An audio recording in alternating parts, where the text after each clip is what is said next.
Okay, we are recording this meeting. This is Introductory Statistics, December the 14th. We're going to take some time to talk about Project 4, and then we're going to do a review for the exam. And so then if I share my screen so you can see the schedule.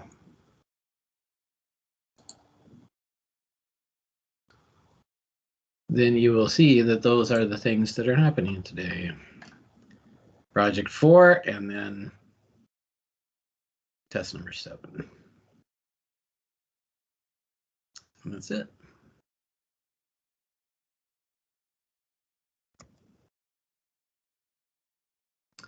So does anybody have any questions about anything right now?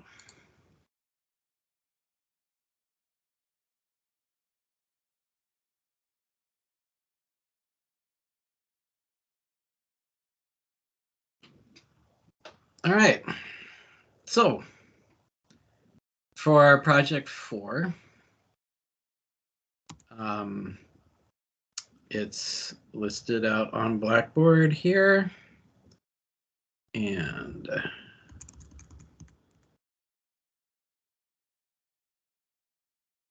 so if you go to Blackboard and you look at Project 4, you will see that there is a list of the last 4 digits of your student ID, and then you have patient ID numbers. And those correspond to patient information, which is given in that link right there, which you can access through Blackboard. And then I'm going to share my screen so we can look at that.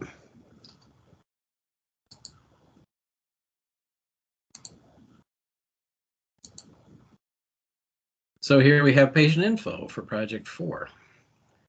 And you see at the beginning here we have a list. These are patient ID numbers. These are the weights, and this is the high density lipoprotein, otherwise known as HDL or good cholesterol. And so then the instructions are for you to use that information and to take that information, including the weight and the HDL, into a Google Sheet or Microsoft Excel. And you have to make sure that you include a title for each column in the first row. Then you will download your data as a CSV and then upload it into SALT. You should not use the entire data set. You should only use the ID numbers that you are assigned. So does anybody have any question about that process of getting your data into SALT?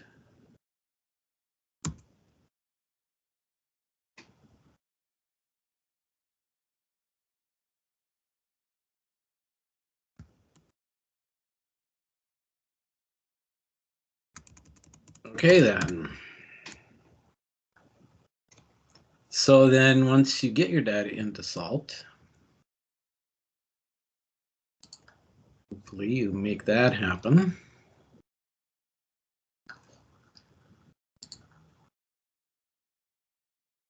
And I'm going to share my SALT screen now so we can look at that.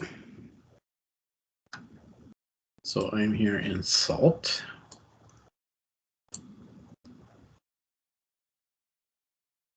And I'm going to upload my data, which I've put into my own little spreadsheet here.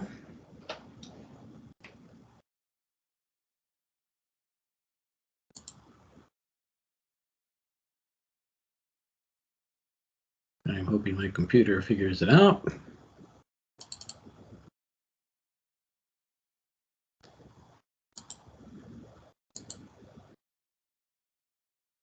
So I select my data. It looks like this. ID numbers in the first column, weight in the second column, HDL in the third column. So I'm going to put this in using regression in SALT. Weight is the first variable. HDL is the second variable. And that's what it looks like right now.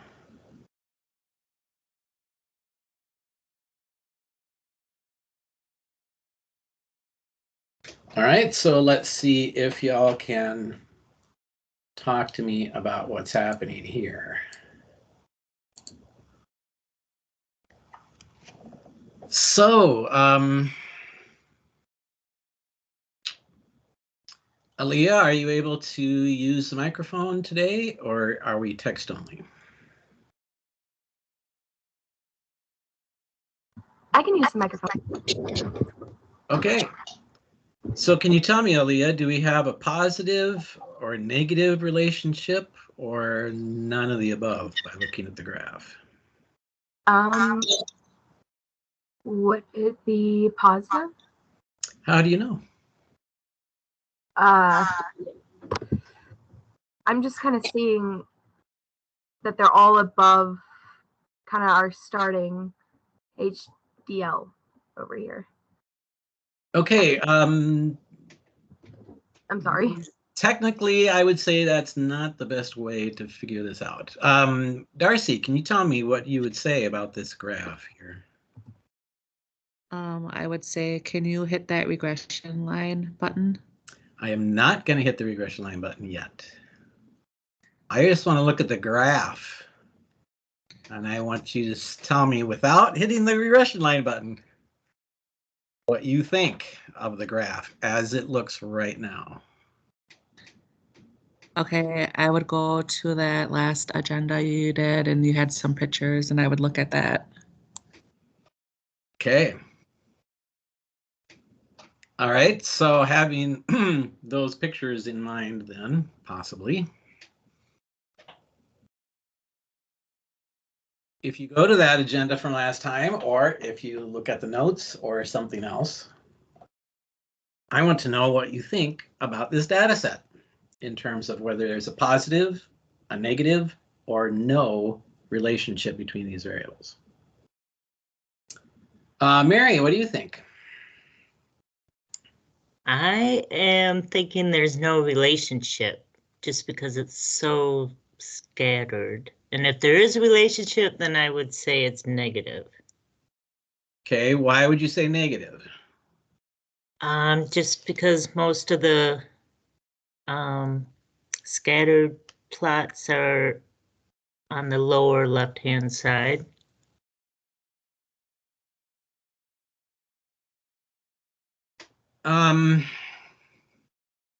No. Okay, we can't say that it's negative when we say that the majority of the dots are in the lower left-hand side. That's not an indication of having a negative relationship. Okay.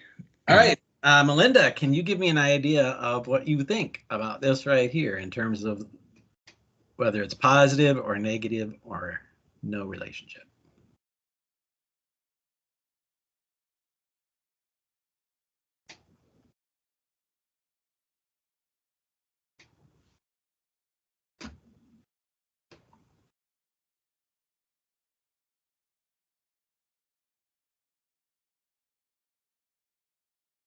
Okay, you're guessing negative.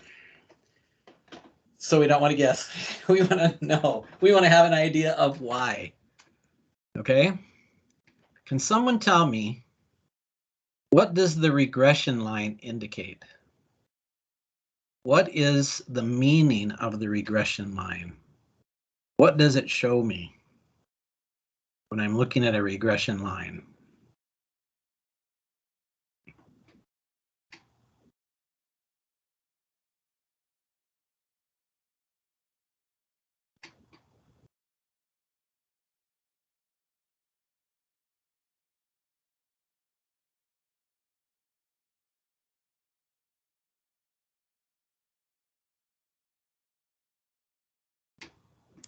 The regression line predicts the average Y value for any specific X value. So I'm looking at the averages for specific X values. So, Mary, let's just take a look at the 140 compared to the 220.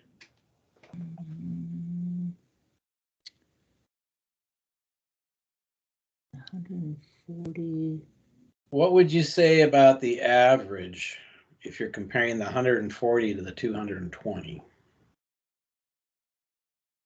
Hmm.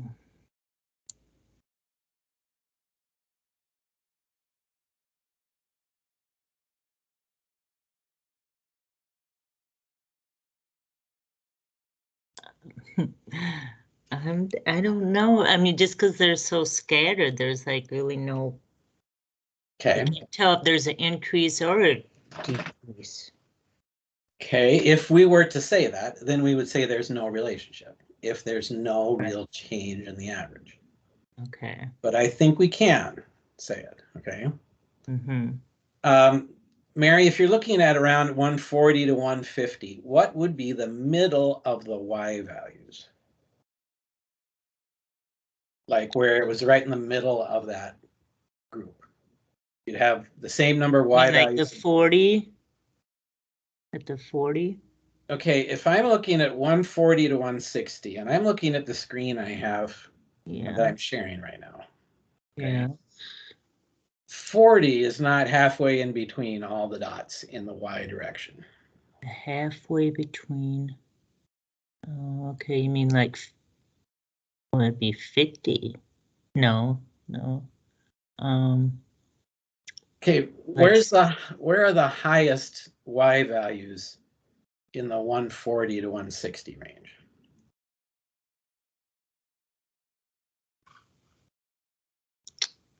About 90. Where are the lowest ones? 35. Okay, what's halfway in between 30 and 90? Oh, what would it be, like 60? It would be like 60. There, we got it. We got there, okay? So Okay. 60 is approximately the middle of the Y values in that area, okay? Okay. Now, if we go over around the 220 to 240 area, where would you think the middle of the Y values would be there? You said 220 to 240? Yeah. 220 to 240.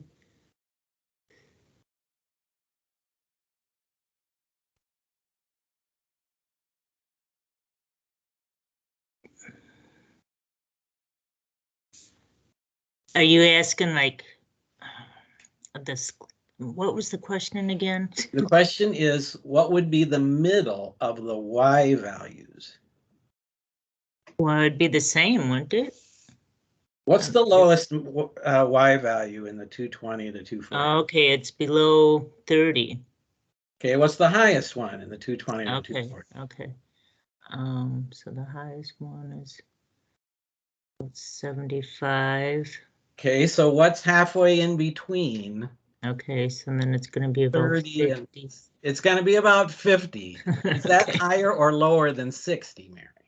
That's lower. It's lower. So it's going down. There we go. Ah, We got it going okay. on here, okay? All right. So the average looks to be higher on the left-hand side. It looks to be lower on the right-hand side. And when we go beyond 220, it looks like those numbers are all going to be pretty low in comparison, right? So it looks like the average on the right-hand side is lower than the average on the left-hand side. Okay, Mary, does that make sense? Yes, thank you. Okay. Aaliyah, does that make sense? Yes, it does. Okay. Melinda, does that make sense to you? Okay. Now you guessed negative, but we want to kind of know that it's negative. If we compare the averages on the left-hand side and the averages on the right-hand side, it looks like they've gone down. So then we would say negative. So your guess was correct. All right. Darcy, does that make sense? Yeah. Okay. Now I'm going to click the button for the regression line. Because the regression line does not actually tell the story of the data. Clearly, these dots are not on the line. The line does not tell you where the dots are. The dots are the actual data. The line is not the data. But when I click on the regression line, it goes down. But notice that it's not at 60 like we had thought it might be up there. And it doesn't necessarily go down to 40 where we are. It looks like it's a bit different. There's a little bit of something going on here, okay? But here we have the general idea that this would be considered a negative relationship, okay? Now we want to look at any outliers. Any data values that we would consider to be separated from the main data set. All right, Melinda, do you have any observations about outliers in this data set here?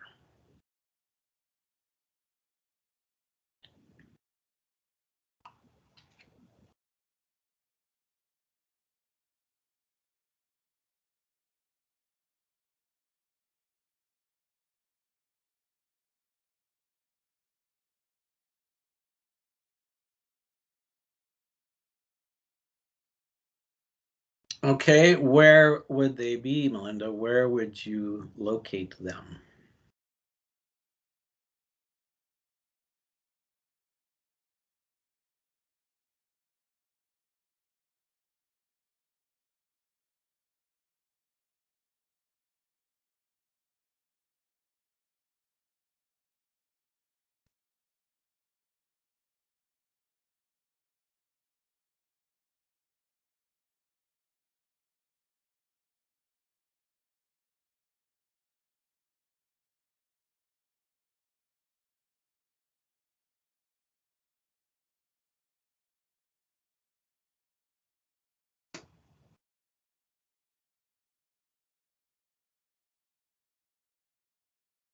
So Melinda, I'm looking for some description of what part of the graph in terms of X and Y numbers you consider these things. There you go. HDL of 120, HDL of 95 and 92. Okay, so you have things which are very high HDLs, and they seem to be separated from the main data set. Okay, so we have some outliers. Now, Darcy, would you say that those outliers are balanced by other outliers on the bottom end of HDL?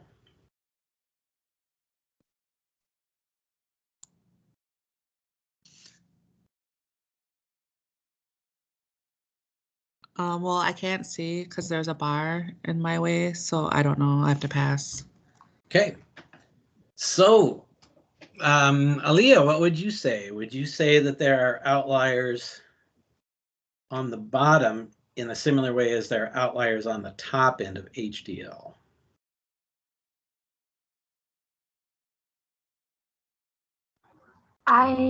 I guess I'm gonna say the same thing. I can't really see, but I'm gonna guess that there are. Okay, well, let me try changing my orientation of my graph here.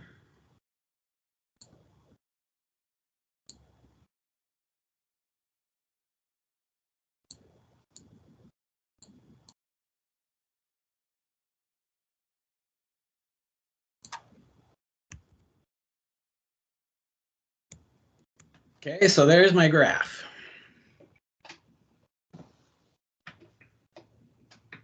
Can you try to scroll down just a little bit? Okay, if I move it up, does that help you or not? No, like on the actual page, maybe if you can scroll down. Yeah. Okay, if I scroll down like this. Yep. Okay. No. Okay. No what? No, there's not any outliers as much as there are on the top of the graph. Okay. So yeah, you should be able to scroll that bar or even click on the bar and move it one way or the other. Sometimes that works. Okay, but the answer is no, there are not outliers down towards the bottom compared to the ones that are on the top in terms of the y variables. Okay. Would there be any outliers in the x direction? Mary, what do you think about that?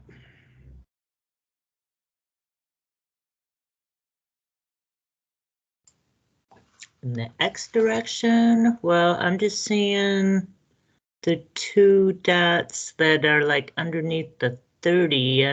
But I'm assuming that's probably part of the y then. There is no 30 in the x direction. The numbers on the x-axis do not include 30, so. Okay, well then by the 220 and 320. Okay. But those are outliers in the y direction, even though they're down there, okay? Right. Separated in the y direction from the data set. Are there any numbers which are separated in the x direction from the data set? Are there any dots which are to the left or to the right of the main data set?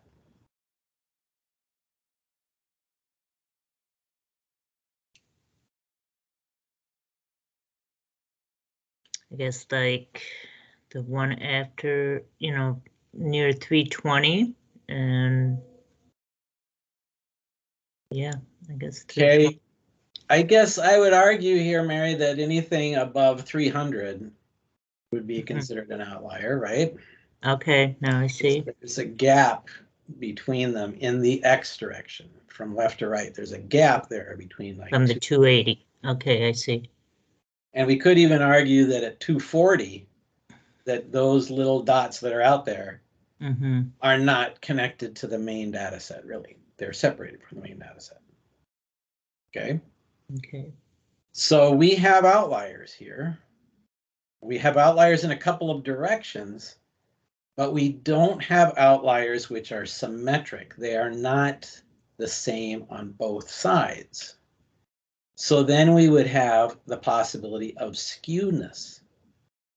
When we're looking at the line, is it actually going through the middle of the data? Or do we have, it seems like, data spread out on one side of the line versus another side? Okay. So, Darcy, what can you tell me about this data set in terms of how it looks regarding being spread out either above or below the line?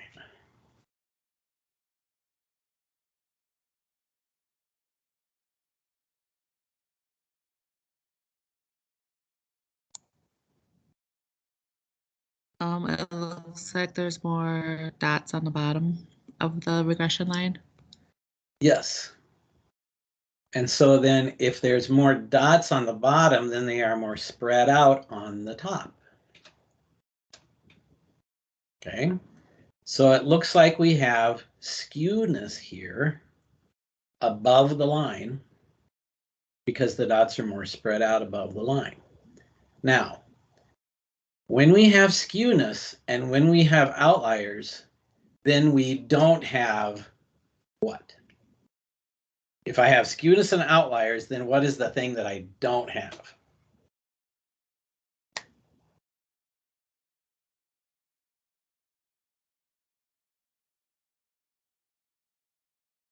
Skewness and outliers cause me to not have something. Darcy, can you tell me what that is? Relationship? No, not exactly. If I have a data set and it has skewness and outliers, then it's not blank.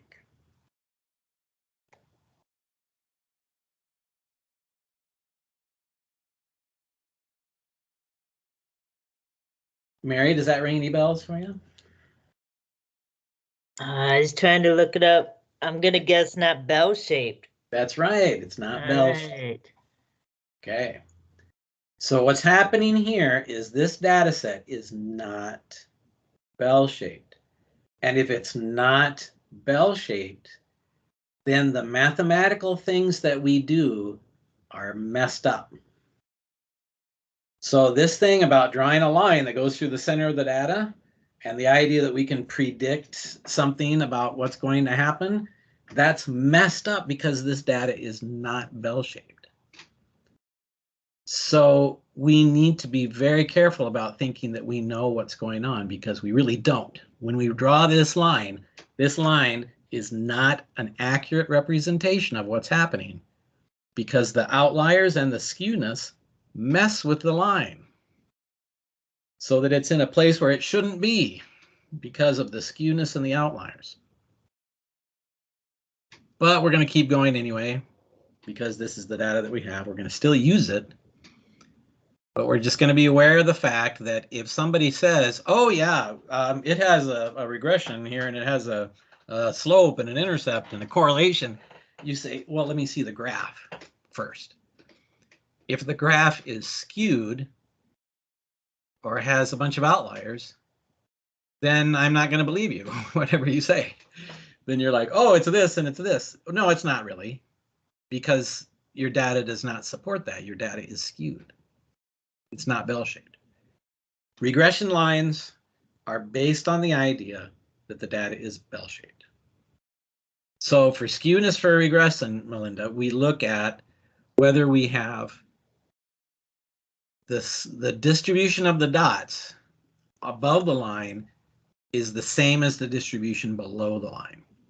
Here we have a bunch of lines grouped closely together below the line and a bunch of lines that are not close together above the line.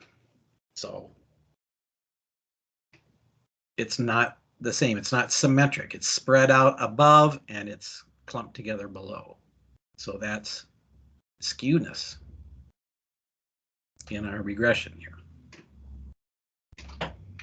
All right, Melinda, does that answer your question?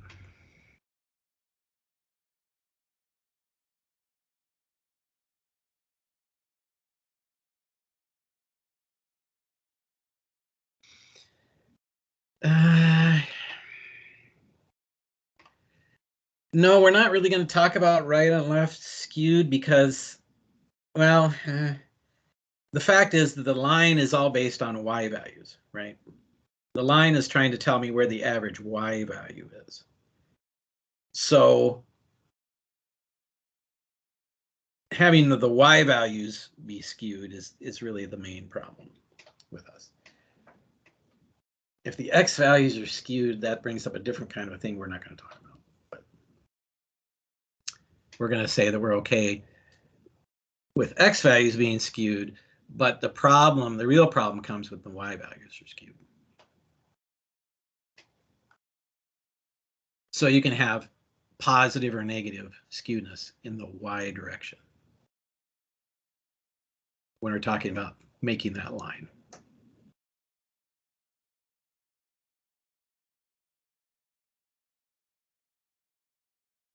All right, you're welcome. Okay, so now we've done part A of the project. Now we're going to do part B. I want to do a hypothesis test on the correlation here. I need the null and alternative hypotheses, and I need to do the test of the hypothesis and then state my conclusion. All right, Melinda, can you tell me what my null and alternative hypotheses are for this?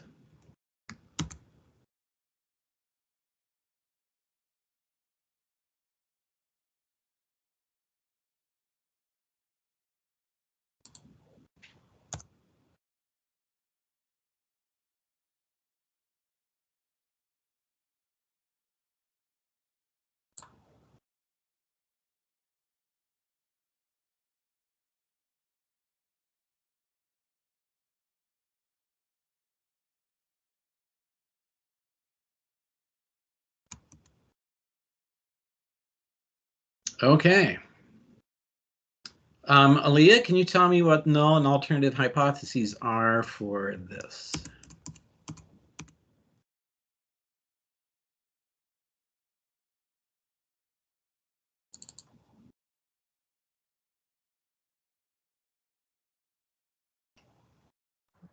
I'm sorry, I'm gonna skip. Okay. Darcy, can you tell me what null and alternative hypotheses are for this?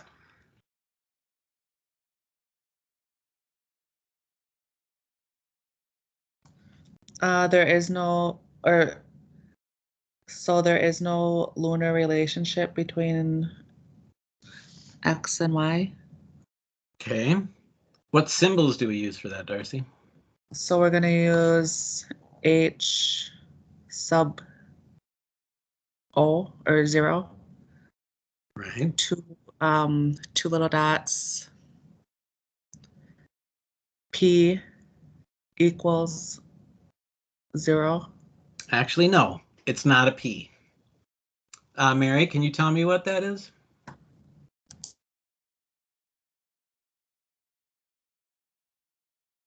Not quick enough, no. All right. It's the Greek letter rho, R-H-O. Rho equals 0 is my null hypothesis. And then my alternative hypothesis is that rho is not equal to 0.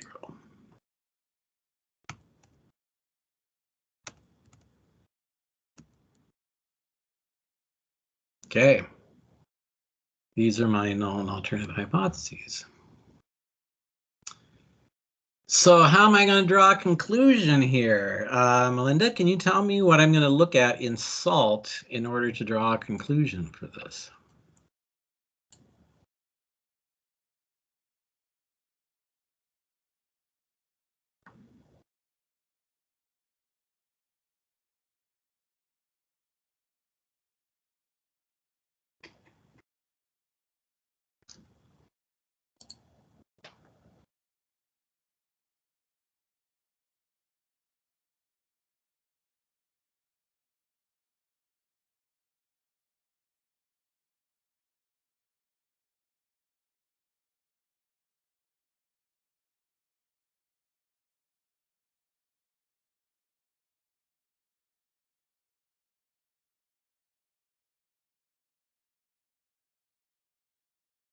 Okay, so Melinda, I didn't get anything through the chat here.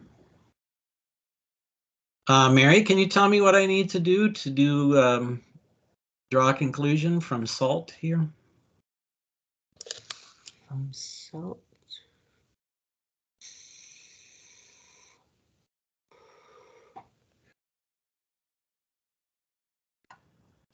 Well, I mean, I guess I was not from SALT. No, I was thinking there is just no sufficient evidence to conclude that there is a significant linear relationship. But how do I know that? How do I do a hypothesis test? What's the number that I use to do hypothesis testing? The p-value. It is, and I want to know what the p-value is. Oh, okay. So then it's 0, 0, 0 point or 0.001497. Okay. I have a 1497 in it. Okay. Yeah, That and then we lets move it 2 decimals to the left because there's a -2. We move it 2 decimals to the left. Yes, we do. So I gotta find that here. Oh, there it is.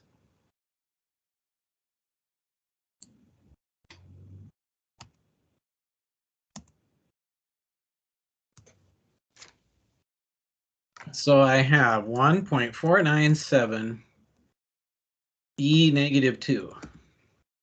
Yes. Oh, Mary, what's that decimal number again? 0.001497. The decimal point right now is between the 1 and the 4. Yes, but we're gonna If move I it. move it over 2 places, Mm-hmm. where does it go? 1, 2. Oh, 0.01497. 0.01497. 0.1. Okay, that is my p-value.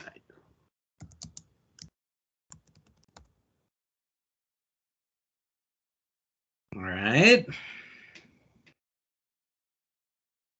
So, Aaliyah, can you tell me what happens when I have this p-value? What does that tell me to do?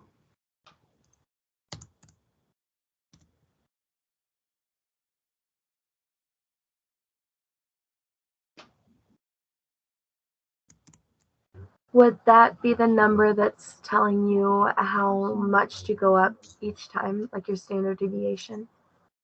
Sorry, that is not. Okay, the first thing we're doing right now is hypothesis testing.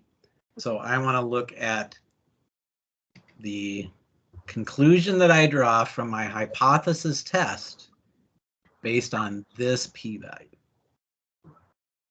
Okay. Okay. So, Darcy, can you tell me what I'm going to say based on this p-value right here? The p-value is less than alpha. We reject the null hypothesis, and there is enough evidence to determine a hypothesis.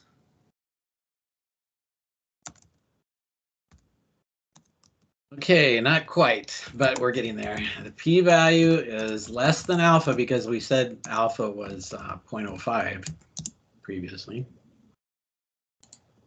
Up here.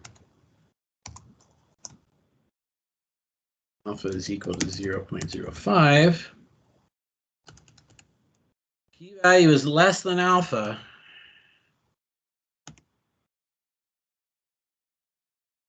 Come on, computer, work for me here. Don't work against me, please. Yeah. P-value is less than alpha. We reject the null hypothesis.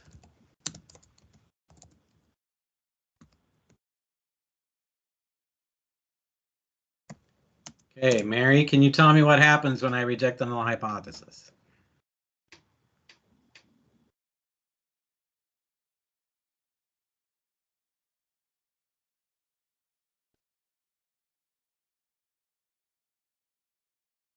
Let's see. Less than, we reject. There's enough evidence to prove the alternative hypothesis. That's correct.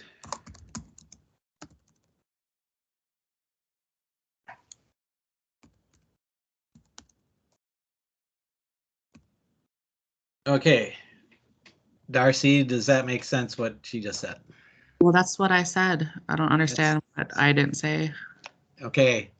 If you want to go look at the video next time, you will find that you didn't say this, okay? Okay, what did I say then? You said there's enough evidence to something hypothesis, but you did not say the word prove, and you did not say the word alternative. So Well, that's what what I have written, so I don't know what else I would have said. Okay. Does anybody know what I said then? Again, if you go back and watch the video, you can actually find out what words you said. But you did not use the word prove, and you did not use the word alternative. But you know the answer because it's right there in front of you, and you would have read it that way. So I don't know what happened, but this is the correct answer. All right. So, Melinda, can you tell me how to interpret this now?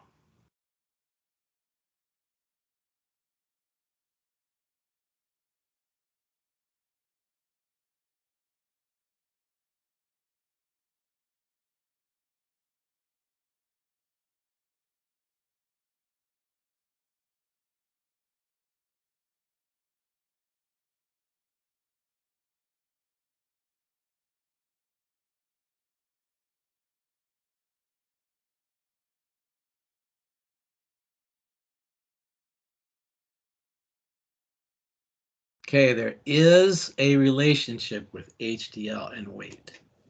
Specifically, we say there is a negative linear relationship between weight and HDL. We could say HDL and weight, but usually we say weight first. Okay. Now, Mary, when you look at that graph, would you consider it to be a strong or a weak relationship?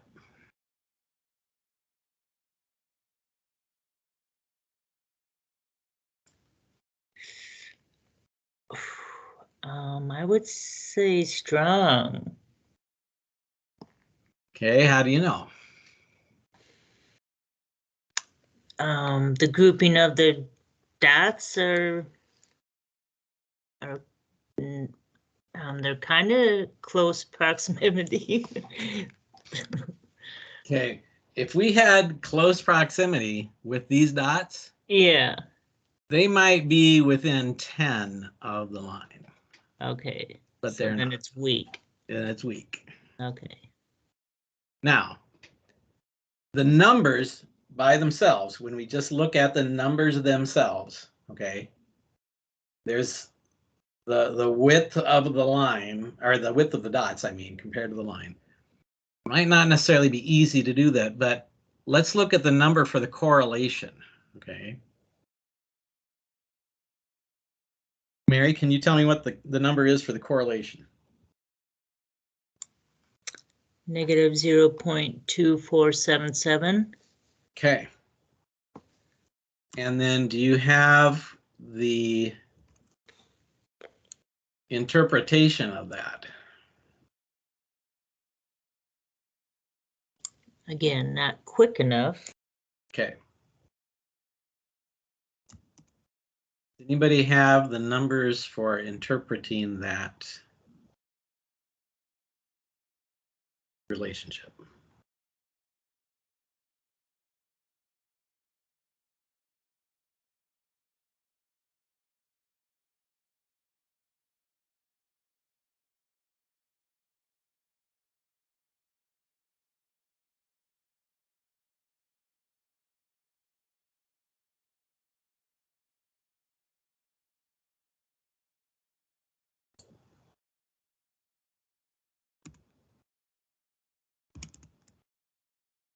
Okay, so I'm going to put this in the agenda here.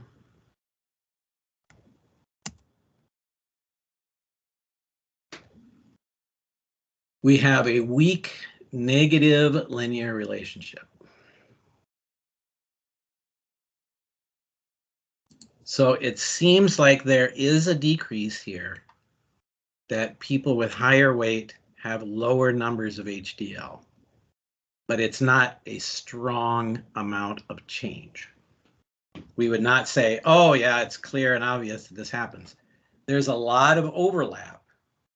Like when we were looking at between 140 and 160 and 220 and 240, it does seem that they are lower, but there are a lot of people that overlap between one and the other. So even though the averages do go down, the individual numbers are all over the place, really. So you can have people with 70 HDL that go all the way from 110 to 230 pounds. So there's not a clear distinction between you will have this number if you have this weight. You can't really see that there's that much of a change, specifically between the people. There is a change in the average, but it's not huge, and there's not a lot of change in the people's numbers themselves. There's a lot of overlap between those two intervals. All right, so that is information that we have about that.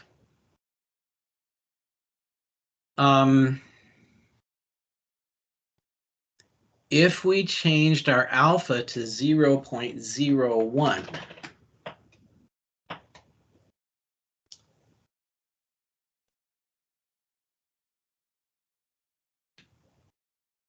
Darcy, can you tell me what would happen if I changed my alpha to 0.01? Tell me what would happen. Then it would be greater than. That's correct. So you want me to read the, or just? Yeah, read the conclusion there. So if the p-value is greater than alpha, we fail to reject the null hypothesis. There is not enough evidence to prove the alternative hypothesis. That is correct. So then there would not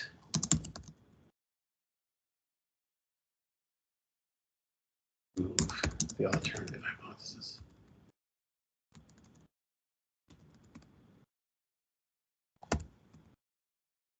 So if there's not enough evidence to prove the alternative hypothesis, then we would say, well, this could be just random. But that depends on our alpha value. So in our situation, when we say, is this happening or is it not happening? Then it would have to depend on how much confidence you want to have in your results. If you say, well, maybe it's by chance, but you know, probably it's a real thing, then you're taking a chance. It could be that this is just a random occurrence. If you choose alpha to be 0.01, then you're saying, I want to make sure this is not just a by chance thing. I want to make sure that this is real. And then when you do that, then you can't make a decision. You can't prove anything then, because you're not willing to take the chance. All right, so now I want to use the equation of the best fit line. Aaliyah, can you tell me how to use the equation of the best fit line here?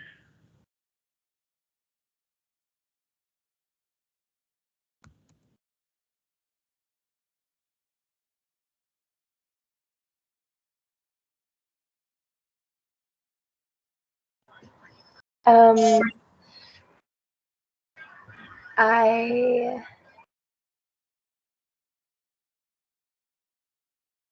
cannot, I'm sorry. Okay. Melinda, are you able to tell me how to use the equation of the best fit line here?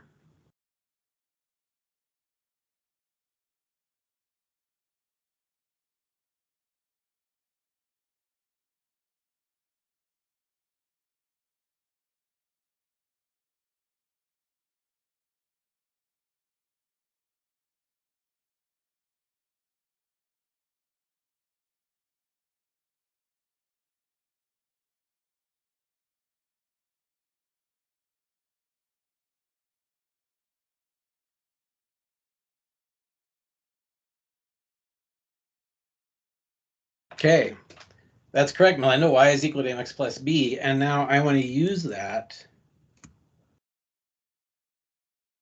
to predict average HDL for a person who weighs 150 pounds. So can you tell me what I need to do to predict average HDL for a person that weighs 150 pounds? What do I need to do?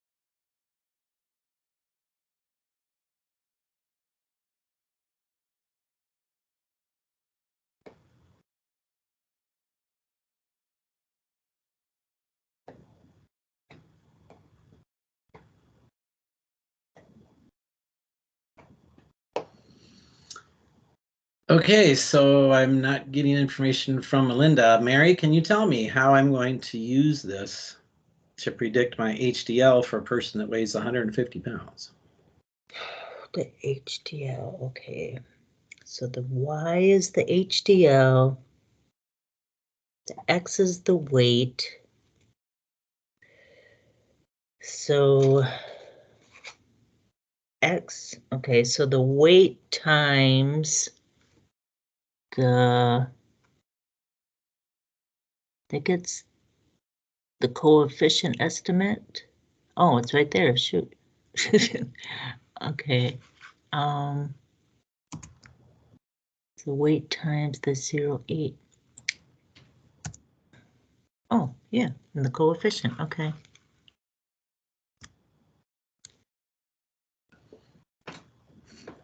Okay, so far, Mary, you're giving me hints that you know what you're going to do, but can you tell me what you're going to do? So, what was the question? Because we want the weight. Yeah, well, it's right there. You got the weight times the coefficient estimate plus the intercept, which is the other coefficient estimate. Okay. So what do you get when you do that? Okay, I haven't done it yet. Okay. I'll give you a second. And again, what I do is I copy and paste this into the Google search bar and replace the weight with the number 150 and then replace the little X with a star so it multiplies it. And I get the answer.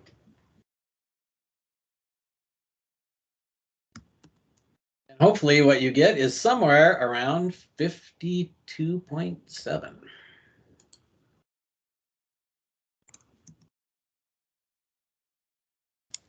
Was the weight that you asked was 150? Weight is 150, yes. Okay, because I got 79.46. So what did I do wrong? You didn't put in a negative. It's negative 0.0892.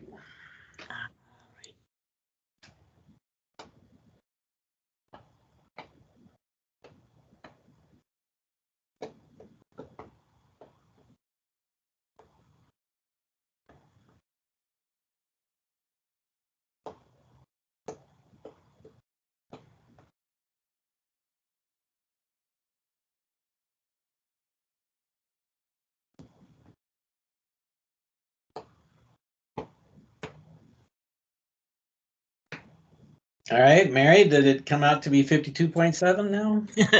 No, I'm still doing something wrong because I got 215. Okay, so you take 150 times negative 0.0897 Times. plus 66.083. Negative. Oh, that's what I did. All right, hold on.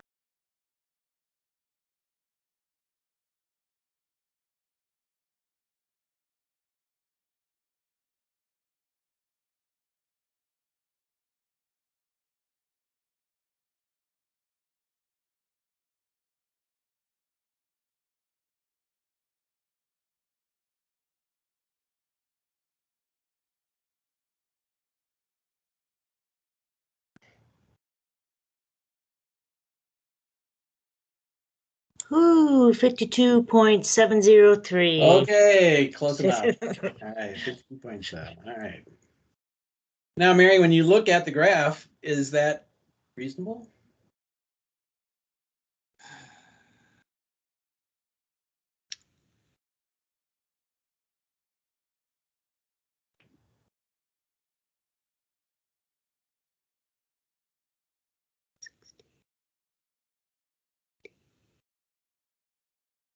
If you're looking at X of 150, does it look like the Y value would be about 53?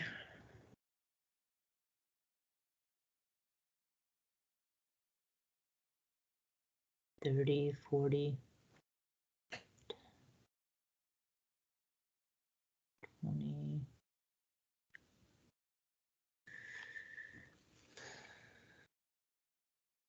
Can you say that again? Okay. I want to know if this value of X of 150 and Y of 53, Yeah. is that reasonable on the graph here? If you locate that point, does it seem to be where you think it is? Oh, where the line is. Where the line is. Okay, got it. The answer is yes, it's All there. right, yes. Okay. All right. Now, clearly, If somebody weighs 150 pounds, we cannot predict their individual number. It could go anywhere from about 35 to 90. It's not even symmetric here, okay? So we can't really predict what a person's number is. But it looks like the average is about 53. So if there's somebody who's 150 pounds and their HDL is 70, we say, okay, you're above average.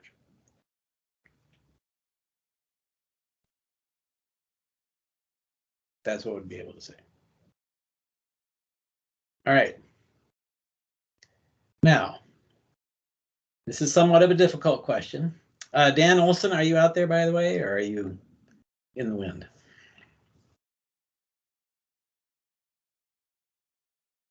I'm still here, Rick. All right, good. So Can I get a Dan difficult Olson, question? if I look at this graph and I ask the question, what kind of weight range would have an HDL below 40? What would be your answer? What kind of weight range would have an HDL below 40? I mean, if you go in by the regression line, you need to get way above like 320. But I'm not. That's kind of illogical, though. It is illogical. So I'm looking at the dots. I'm not looking at the line. Okay. You're just looking at the dots. What weight range would be below 40? Yes. I mean, you have everything from 120 all the way to 320 that has some representative that's below 40. Yes. So the answer in this situation would be anybody. Anybody. Anybody who has whatever weight range can be below 40 here. If we were going to say, is there some weight range that seems to be like more heavily populated than another one? I don't know that we'd be able to say that very easily. It doesn't look like there's any kind of a clear thing to say, if you have a higher weight, you're definitely more at risk. It's possible that you could say, it seems like there are more people proportionately when you get to the higher weight ranges. There's more people proportionately that have the low HDL. But if we're going to say, is it possible for somebody to have low HDL, then it would be any weight range. So we would not be able to say it's one weight range versus another.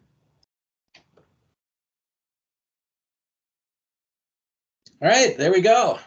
We did project number 4 all the way through, start to finish. So now we're going to take a break. And we are going to talk about the exam. We're going to go through the practice test. And Dan Olson, I believe, is going to give us all the lowdown. Definitely. See you in a few minutes. All right, so we're going to come back at 5:23.